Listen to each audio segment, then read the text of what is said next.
Hey guys, this is Markcoos here, and as you can see, we're back playing some MyClub. In today's episode, we have 2 matches for you. And yeah, I was basically at the beginning of this episode, as you can see, I was just looking through the best of September, the players actually available, like say Yaya Toure, Walcott, Higuain, Wijnaldum, and look at the players I actually already have, like so Willian and Wellington and things like that. I'm sure it's pronounced Wellington, but it might be Wellington. I have no goddamn clue how to pronounce his name, but yeah, I went out and actually ended up paying 10,000 GP as you do to get the player, to do the roulette table. And the roulette table, of course, as usual, screws me over because it never usually gives me a good player. When it does give me a good player, it's usually a terrible player, or it's not a goalkeeper because I've got so many goddamn good goalkeepers. But anyway, it gives me a gold ball as usual, as you'd expect. And in said gold ball, the pink shoes on is the beast that is Ilicic, the Slovenian from ACF Fiorentina. So with Ilicic, of course, he's a weird player. He's pretty decent, but he's like sort of one of those players who I wouldn't really like rate, really, to be honest. But anyway, in today's episode, we have 2 matches for you. 1 match in Division 8, and of course, maybe a potential match in Division 7. If I win this match in Division 8, the first match, then I will probably get promoted. And if I get promoted, then of course I would just play the second match, the first match. The second match of the episode is the first match of Division 7s. Yeah. So, yeah, I was actually, when I was first doing this episode, I was thinking, oh, maybe I'll do it as some sort of cliffhanger end and you'll never know what the final score was. But then I thought, nah, I really can't be bothered doing that. I was like, no, I usually do 2 matches an episode, and it's only every once in a while you get like 1 match an episode due to technical complications. So, Konami were sort of good to me, really, to be honest, with this. Well, we matched against a guy called Philip, and his ranking was 3, 5, 6, and his team was more or less quite terrible. Unfortunately for him, it was bad. I mean, he had the likes of Hamid Al-Din, his centre defensive field, so that's one of the base players you get at the beginning. His best player was Rodriguez at left back. And interestingly enough, this guy, I don't think he understands the concept behind stamina. As you can see, Laporte in the first 10 minutes of the match is basically already dead.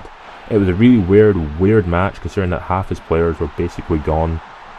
By the 20th minute, maybe like all of his players were basically down below like 10% fitness, which is just weird.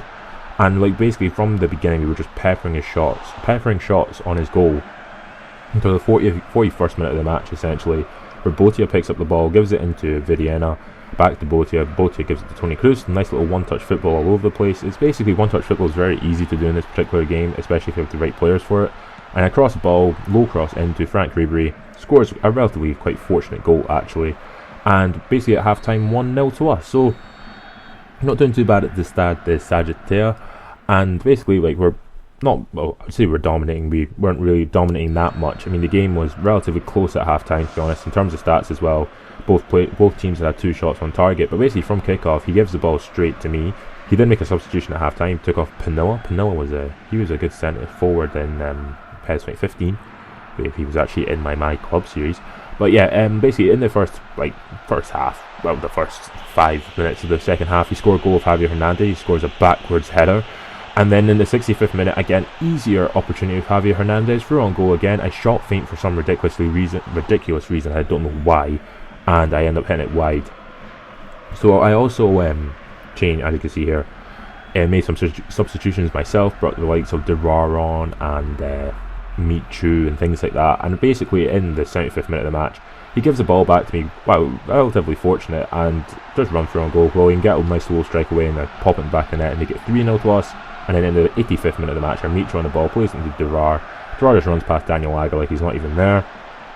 Runs into the middle of the box. Instead of passing it back, just a little shot feint, get a shot away eventually, hit off the post and pop it into the back of the net to make it 4-0 in the last minutes of the match. So 4-0 against this guy. Nice easy win at the end of Division 8 to get promoted to Division 7. So pretty decent. As you see there, we sort of dominated the second half. We only had 1 shot in the actual second half overall, which was actually on target.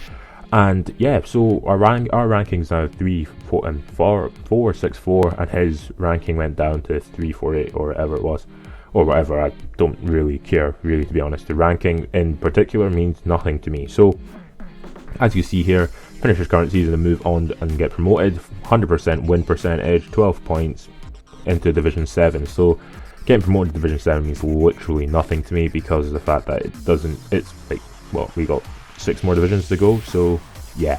So anyway, we went again, best of September, try and get another player in.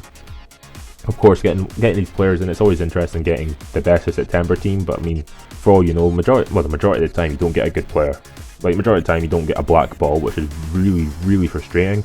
In this particular one, as you can see here, we finished like 4 off a black ball or something. It's something weird like that. I mean, I get another gold ball, and in the gold ball this time we get a player called, with actually the real face as well, called Mustafa, an Algerian from SC Bastia, and he's a very interesting player because he's a centre midfielder who has the destroyer stat, the destroyer, like what's it called, description. So basically he goes in and he does a lot of, like, when he's not being played by the player, his off the ball stuff is like running at people and doing stuff like that. So it's quite good to have him sitting next to Toni Kroos. So in this first match of this episode, first match of Division 7, second match of the episode, last match of the episode, we played Mustafa next to Toni Kroos just to see what he'd actually be like in comparison to D'Alessandro, who of course is a lot more passing based. He's a lot more composed on the ball, and Mustafa is a little bit more like, you know, get in your face sort of logic. But we get a match against the guy called Thension, so Tension or Denshin, or the Encion.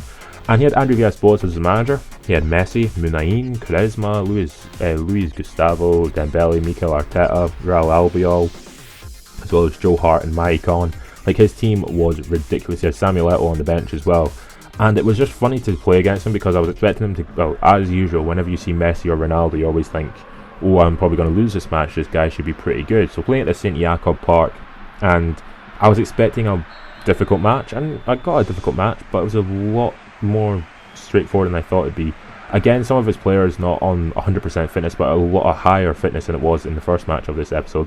And in the first minutes of the match, basically, Viriana plays the ball into, well, I was trying to play the ball into Raul Garcia, but for some reason it tried to play it to Javi Hernandez and just failed epically. But in the 11th minute of the match, Durara on the ball, plays it into Sabali, my left back. Play into Raul Garcia, Garcia back to Sabali down this left hand side. And Sabali, pretty terrible left back to be honest, crosses it in.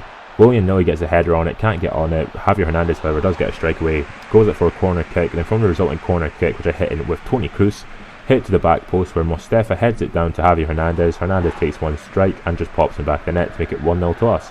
But in the 36th minute of the match, run on the left hand side, I called Durara terrible. Well, he's usually terrible, and as you see here, just runs past like 4 players, gets a strike away himself, literally does nothing with the strike. Gets a shot away, but I mean, it's on target. That's probably the only positive thing you can possibly say from it. But apart from that, like, the guy tried his best to try and get forward, but just could not get the ball to Lionel Messi. It was really, really weird. But in the 40th minute of the match, as you see here, he's basically thrown goal. Quaresma gets a strike away, really poor finish from him, and Buffon just saves it nice and easily because that's what Buffon does. And then going all the way up to the half time, Raul Garcia on the ball waits for Javi Hernandez to make a run, which he does eventually make. Hernandez for on goal, gets a strike away, keeper makes a really good save, it comes out to Durara eventually, gets a strike, and it's a really easy save for Joe Hart. So at half time it was 1-0 to me, so pretty decent result so far against this guy who had Messi, so of course it's a pretty decent result in general. But yeah, I mean, look at his stats. The game was I was dominating it. I had 8 shots, 6 on target. He had hardly any possession of the actual ball, and it was just interesting to see that I was like sort of dominating him ever so slightly. But in the 46th minute, I end up scoring a really, really, really nice goal. As you see here, all this one-touch passing, very little terms of actual dribbling. It's more down to the passing of the players and the movement in particular. As you see here, maybe like, most players take more than 2 touches was probably William, who I think got 2 and he hit, and eventually Hernandez pops in back the net to make it 2-0 to us. It's a really poor finish from Javi Hernandez, but I mean, he was there to pop it in, so it wasn't that bad. But in the 76th minute, after he brought on Samuel Eto'o, plays in Ika Munain, makes it 2-1, and in the last minutes of the match he tries to play another through ball. This time Sabali, however, just has that defensive composure to head it back to Gianluigi Buffon. Buffon takes his time as usual and just kicks the ball out of play, knowing that the game is basically finished, and the game finished 2-1. So like I said at the start of this episode, we'd have 2 matches for you in now into Division 7. I thought Division 7 was going to be hard. Well, anyway, yeah, as you see here, rankings up to 474, his ranking went down to 413, and that was that. So 3 points in Division 7, nice and easy. So if you have enjoyed this video, subscribe to my channel for more, and catch you later.